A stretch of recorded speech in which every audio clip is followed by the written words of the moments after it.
Hello friends. आज हम इस वीडियो में महेश कुमार बनवाल की एनसीईआरटी पर आधारित सम्मान अध्ययन बुक जो कि 8वीं सीरीज के नाम से आई है, उस किताब से हम भारत का भूगोल अध्याय 4 जीव मंडल से संबंधित महत्वपूर्ण प्रश्नों को डिस्कस करेंगे, जो आने वाले किसी भी एग्जाम में आपको हेल्प करेगा।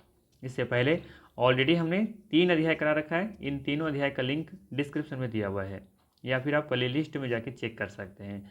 और ध्यान रखिएगा, इससे पहले ऑलरेडी हमने इतिहास और भारतीय राज्य व्यवस्था से संबंधित सभी अध्यायों को कवर कर लिया है। उन सभी वीडियो का लिंक डिस्क्रिप्शन में दिया हुआ है, या फिर आप प्ले लिस्ट में जाके देख सकते हैं। ठीक है, तो चलिए फिर शुरू करते हैं और देखते हैं आज का सेशन। आज का सेशन में हम लोग 31 क्वेश्चन से आगे कंटिन्यू करेंगे, क्योंकि इसका पार्ट 1 ऑलरेडी हम करा रखे हैं। पिछला जो वीडियो हमने दिया था आपको, उसमें पार्ट 1 में हमने 31 क्वेश्चन वहाँ पे सॉल्व किया था। बाकी जो क्वेश्चंस बचे हुए हैं, आज हम इस वीडियो में इसको सॉल्व करने वाले हैं। ठीक है, तो जीव मंडल 2 पार्ट में है। एक पार्ट 1 करा रखे हैं, जिसका लिंक डिस्क्रिप्शन में दिया हुआ है। पार्ट 2 अभी हम कराने जा रहे हैं, जिसमें महत्वपूर्ण 21 प्रश्न और होंगे। ठीक है, तो चलिए फिर शुरू कर लेते हैं। ये सभी हमने करा रखा था। चलिए क्वेश्चन नंबर 32 से देखेंगे आज। चलिए, सवाल है, कांगेर घाटी नेशनल पार्क किस राज्य में स्थित है? ऑप्शन है हिमाचल प्रदेश, बिहार, उत्तर प्रदेश, छत्तीसगढ़। याद रखनी है, कांगेर घाटी नेशनल पार्क छत्तीसगढ़ राज्य में स्थित है। डी ऑप्शन यहाँ पे सही है, ध्यान रखिएगा। और ये 1982 में से राष्ट्रीय उद्यान का दर्जा दिया गया था, और छत्तीसगढ़ राज्य के ये बस्तर जिला में स्थित है, ये भी याद रख सकते हैं। अगला सवाल है, सुल्तानपुर पश्चिम बिहार किस राज्य में स्थित है? सवाल है, सुल्तानपुर पश्चिम बिहार किस राज्य में स्थित है? ऑप्शन है उड़ीसा, हरियाणा, उत्तर प्रदेश, राजस्थान। तो याद रखना है, सुल्तानपुर पश्चिम बिहार हरियाणा राज्य में स्थित है। यहाँ प्रतिवर्ष प्रवासी पक्षी भी आते हैं। यह एक राष्ट्रीय उद्यान है। ठीक ना? तो इसका सही आंसर क्या होगा? ऑप्शन नंबर बी, सुल्तानपुर पश्चिम बिहार हरियाणा राज्य में स्थित है, और एक ये राष्ट्रीय उद्यान भी है। और ध्यान रखें, यहाँ पे प्रतिवर्ष प्रवासी पक्षी आते हैं। चलिए अगला सवाल लेते हैं। अगला सवाल है, अपने प्राकृतिक परिवेश में वन्यजीवन के लिए कानूनी रूप से आरक्षित क्षेत्र होते हैं, उसे क्या कहते हैं? ऑप्शन है बायोस्फीयर रिजर्व, वन्यजीव अभ्यारण्य, सामाजिक वन, प्राकृतिक आवास, जिसे राष्ट्रीय उद्यान भी आप कह सकते हैं।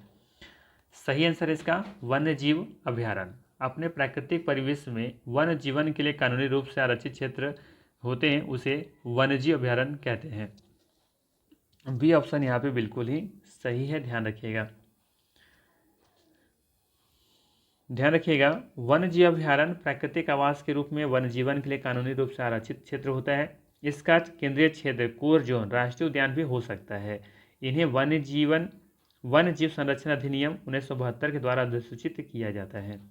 ठीक है, ध्यान रखिएगा, इन्हें वन्य जीव संरक्षण अधिनियम 1972 के द्वारा अधिसूचित किया जाता है। ये आपको याद रखनी है। अगला है यहाँ पे सुमेलित करना है। ठीक है, तो चलिए सुमेलित कर लेते हैं। गिर वन कहाँ पे है? ये गुजरात में है। पहले में लोग देख चुके थे, पिछला से जो पाठ हमने करवाया था उसमें, है ना। इसके अलावा आप लोग देखे होंगे, पिछला ही जो वीडियो मैंने बताया था बांधवगढ़ के बारे में, ये मध्य प्रदेश में है ना। कांजीरंगा ये असम में है। ठीक है, जो कि एक सिंग वाला गेंडे के लिए प्रसिद्ध है ये। ठीक है, और भरतपुर सेंचुरी है, कल भी बता चुके थे, ये राजस्थान में है। ठीक है, तो यहाँ से आप सही मैच कर लीजिएगा, देख लीजिएगा इसका सही आंसर कौन सा है। यहाँ पे बी ऑप्शन दे रखा है, तो बी ही होगा। ठीक है, एक बार अपने से भी देख लीजिएगा। ठीक है, इसके अलावा आप यहाँ पर देख सकते हैं जो गिर वन है ना, गिर वन, ये जो गिर वन है आपका, यहाँ पे ध्यान रखना है कि ये बब्बर शेर के लिए प्रसिद्ध है। ठीक है, थोड़ा सा पेंसिल का कलर मैं पतला कर लूँ। भरतपुर पश्चिम बिहार ये विभिन्न प्रजाति, ये विभिन्न प्रकार के यहाँ पर देखेंगे कि पक्षी प्रजाति के लिए प्रसिद्ध है ये।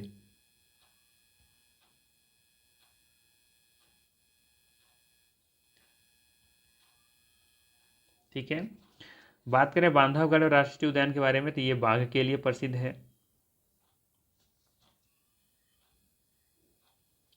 कांजीरंगा एक सिंग गैंडे के लिए प्रसिद्ध है।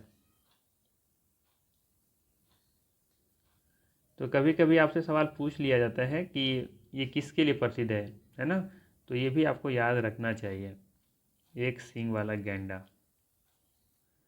ठीक, चलिए लेते हैं अगला सवाल। 36 नंबर पर आ गए हम लोग।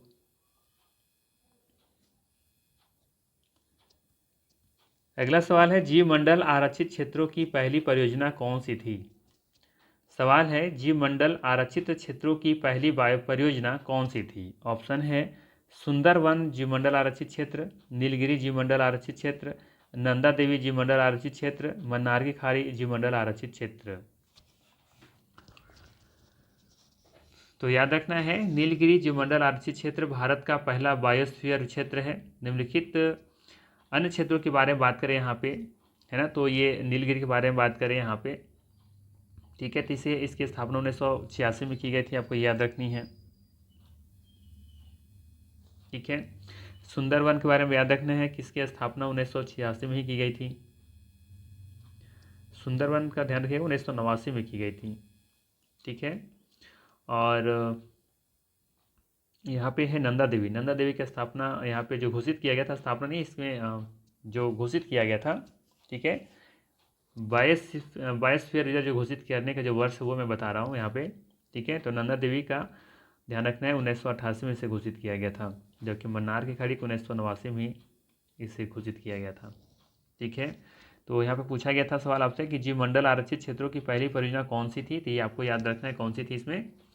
इसमें थी नीलगिरी जीव मंडल आरक्षित क्षेत्र, ठीक है, जो कि 1986 में से बायोस्फीयर रिजर्व घोषित किया गया था। उसके बाद उसे देखेंगे, उसके बाद का नंबर आता है नंदा देवी का, फिर है सुंदरवन और उसके बाद है मन्नार। वैसे दोनों तो एक ही टाइम में हुआ था, ठीक है। तो यहाँ पे देख सकते हैं सही आंसर क्या हो जाएगा, ऑप्शन नंबर बी, ठीक है। चलिए अगला सवाल लेते हैं। अगला सवाल है,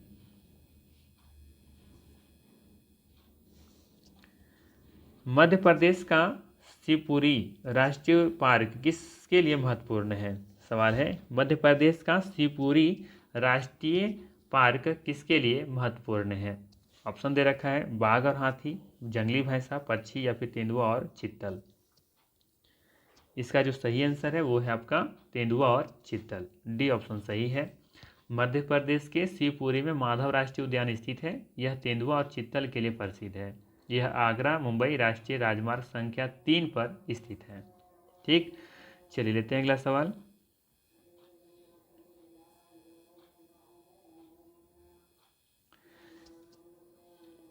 अगला सवाल है, वन्य प्राणी अधिनियम 1972 के संबंध में नीचे दिए गए कथनों में से कौन सा ऐसे सत्य है।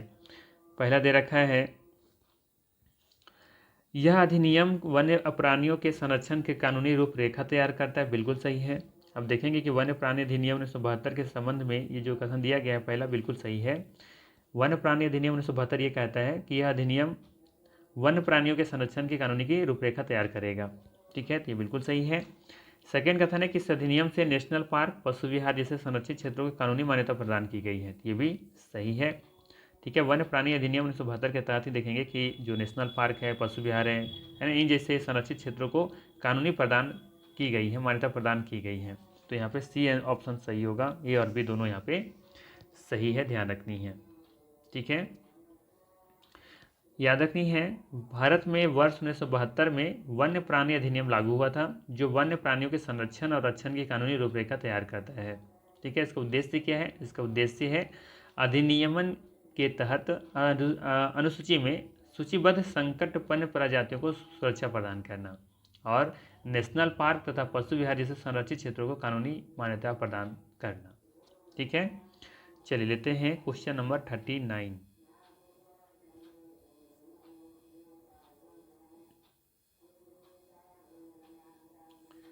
चलिए 39 नंबर सवाल यहाँ पे है। सवाल है, दाची गांव राष्ट्रीय उद्यान निम्नलिखित में से किसके लिए प्रसिद्ध है।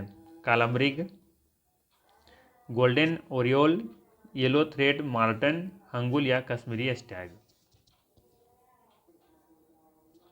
तो याद रखनी है, दाचीगम राष्ट्रीय उद्यान की स्थापना वर्ष 1981 में जम्मू कश्मीर में की गई थी और यह श्रीनगर से लगभग देखेंगे तो 22 किलोमीटर की दूरी में पूरब में स्थित है, ठीक है। और यह कस्तूरी मृग, golden oriole, yellow throated marten पाए जाते हैं यहाँ पर, ठीक है।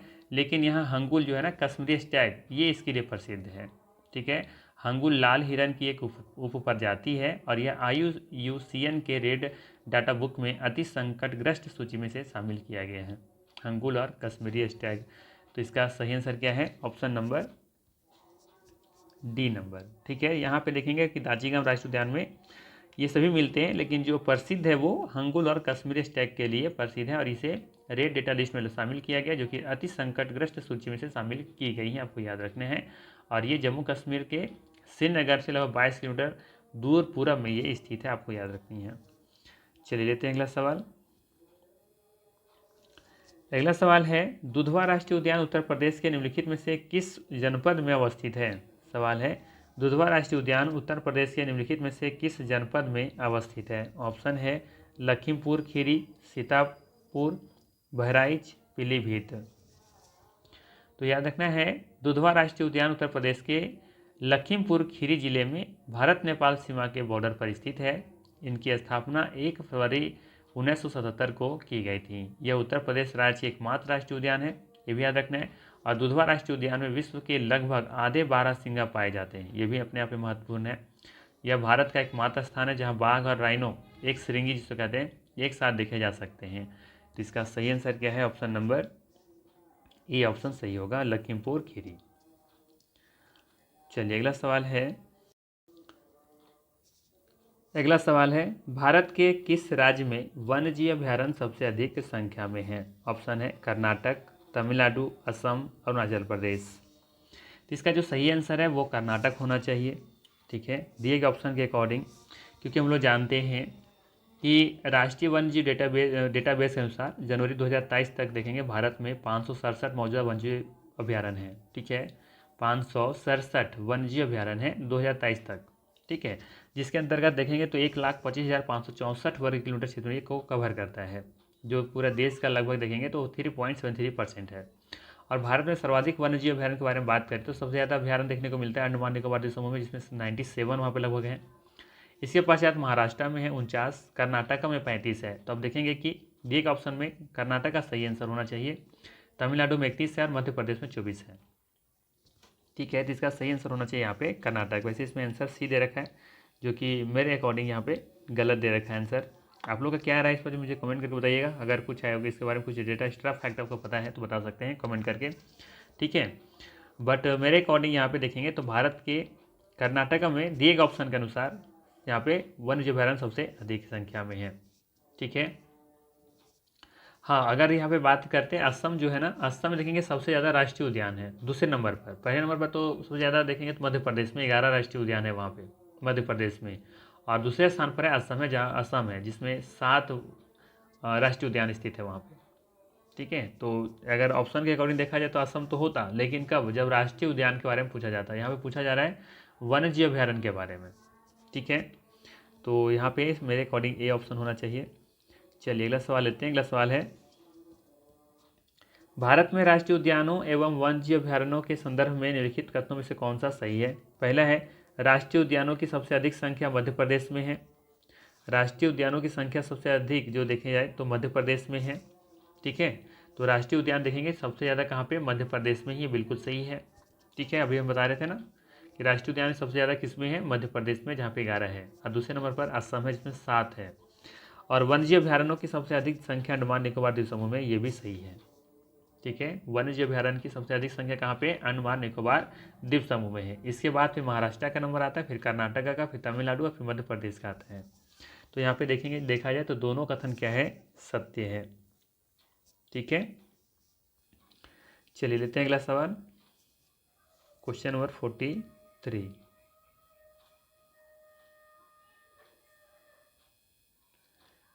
चलिए सवाल है, गोविंद राष्ट्रीय पार्क में सम्मिलित है भागीरथी का उद्गम क्षेत्र, भैलांगना नदी का उद्गम क्षेत्र, यमुना नदी का उद्गम क्षेत्र, टोंस नदी का उद्गम क्षेत्र। सही आंसर होगा यहाँ पे टोंस नदी का उद्गम क्षेत्र। गोविंद राष्ट्रीय उद्यान टोंस नदी के उद्गम क्षेत्र में स्थित है। यह उत्तराखंड के उत्तरकाशी जिले में स्थित पश्चिमी हिमालय का उच्च भूमि का हिस्सा है। इसे वर्ष 1990 में राष्ट्रीय उद्यान घोषित किया गया था। ठीक है, चलिए लेते हैं अगला सवाल।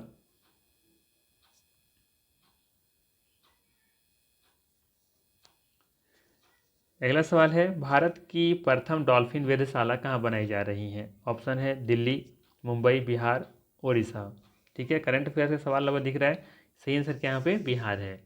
भारत का प्रथम डॉल्फिन वेधशाला विक्रमशिला गंगा डॉल्फिन अभ्यारण्य बिहार के भागलपुर जिला में ये बनाई जा रही है, आपको याद रखना है, बहुत ही इंपॉर्टेंट है ये अपने आप में। चलिए अगला सवाल है, निम्नलिखित में से कौन सा सुमेलित नहीं है? तो पहला देख लेते हैं दाचीगम। ठीक है, दाचीगम जम्मू कश्मीर में बिल्कुल यहाँ पे सही दिख रहे हैं। ठीक है, सरिस्का राजस्थान में, बांदीपुर भी कर्नाटक में, सब हम लोग पहले ही डिस्कस कर चुके हैं। जबकि देखेंगे कि पापीकोंडा राष्ट्रीय उद्यान ये आंध्र प्रदेश के पूर्व तथा पश्चिमी गोदावरी जिले में लगभग देखेंगे तो 1,000 वर्ग क्षेत्र में ये फैला हुआ है। ठीक है, और ये बाघ, मौस, हिरन और गौर आदि वन जीव अभ्यारण्य के वन जीवों के लिए ये जाने जाते प्रसिद्ध है। तो पापीकोंडा कहाँ पे है? ये आंध्र प्रदेश में है। ठीक है, तो यहाँ पे सही आंसर क्या हो जाएगा? बी ऑप्शन, ये सुमेलित नहीं है। ठीक है, चलिए लेते हैं अगला सवाल। अगला सवाल है,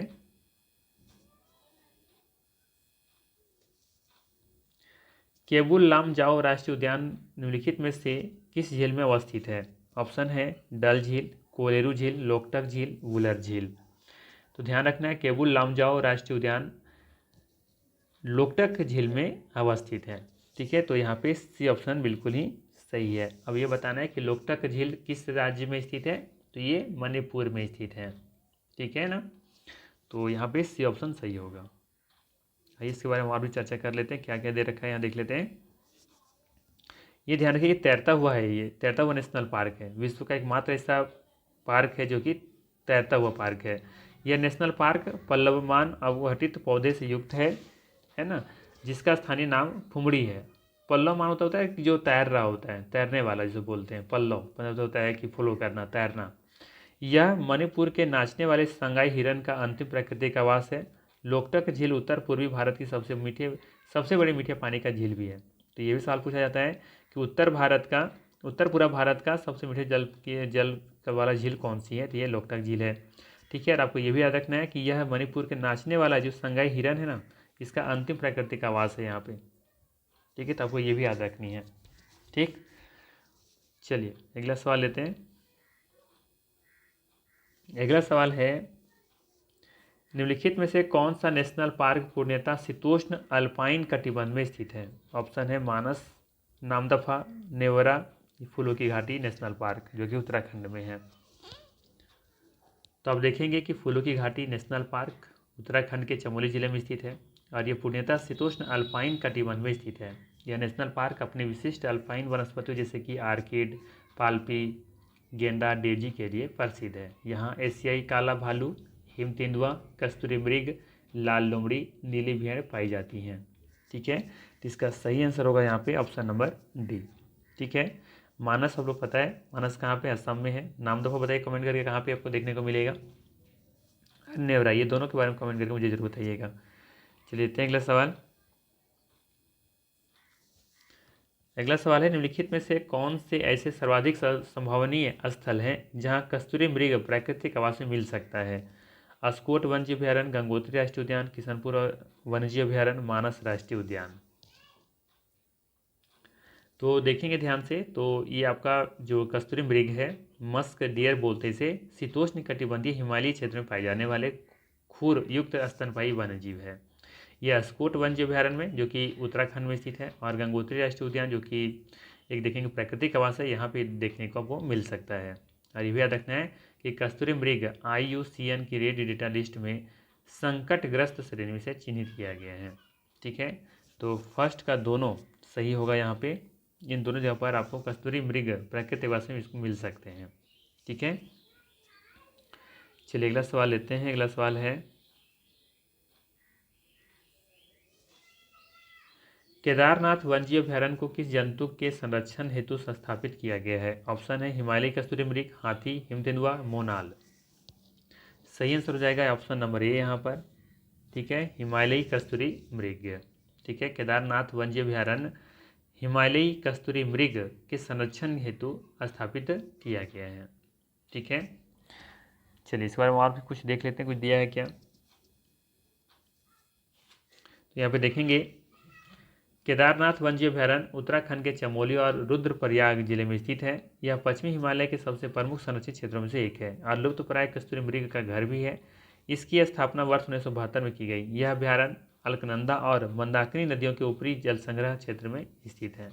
ठीक, चलिए अगला सवाल लेते हैं। अगला सवाल पूछा गया है, निम्नलिखित में से कौन सा जानवर बिना पानी पिए लंबी अवधि तक जीवित रह सकता है? आसान सा सवाल है, क्या हो जाएगा? ऑप्शन नंबर बी, ऊँट। ठीक है, ऊँट भी हो सकता है। इसमें अगर देखेंगे तो कंगारू चूहा भी जो है ना, पूछा है आपसे कि कौन सा जानवर बिना पानी पिए लंबी अवधि तक जीवित रह सकता है, तो ऊँट भी होगा, लेकिन ध्यान रखना इससे ज़्यादा एक कंगारू चूहा है ना। कंगारू चूहा है जो कि बिना पानी पिए सबसे लंबी अवधि तक जीवित रह सकता है।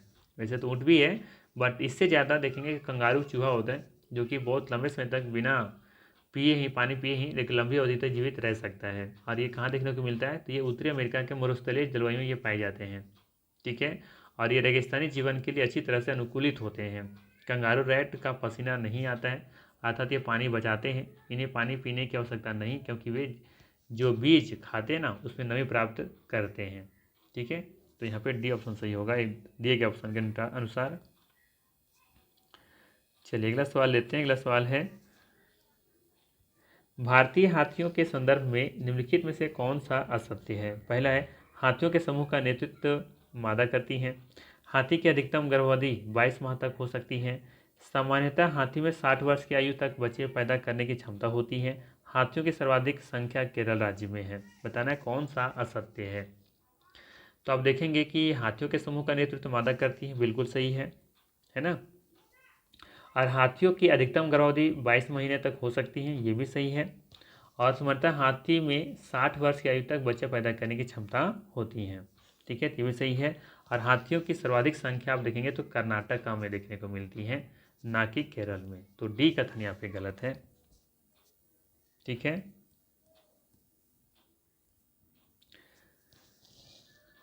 याद रखना है, भारत में हाथियों का सर्वाधिक संख्या कर्नाटका में, यहाँ पर लगभग 6000 के आसपास देखने को मिलते हैं हाथी।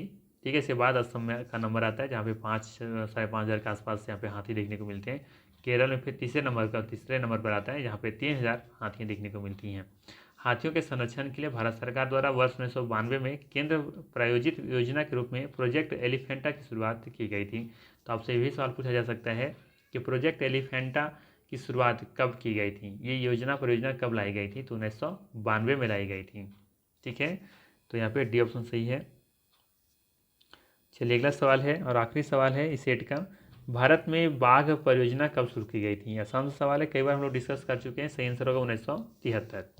बाघों के संरक्षण के लिए केंद्र सरकार के द्वारा 1 अप्रैल 1973 को प्रोजेक्ट टाइगर की शुरुआत की गई थी और यह एक केंद्र के द्वारा प्रायोजित कार्यक्रम है, योजना है। ठीक है, तो ये था महत्वपूर्ण 52 प्रश्न इस अध्याय से। अगर वीडियो अच्छा लगा हो तो लाइक ज़रूर कीजिएगा, चैनल पर नए हैं तो सब्सक्राइब कर लीजिएगा। बाकी फिर मिलते हैं हम लोग इसी तरह के नेक्स्ट वीडियो में। Thanks for watching.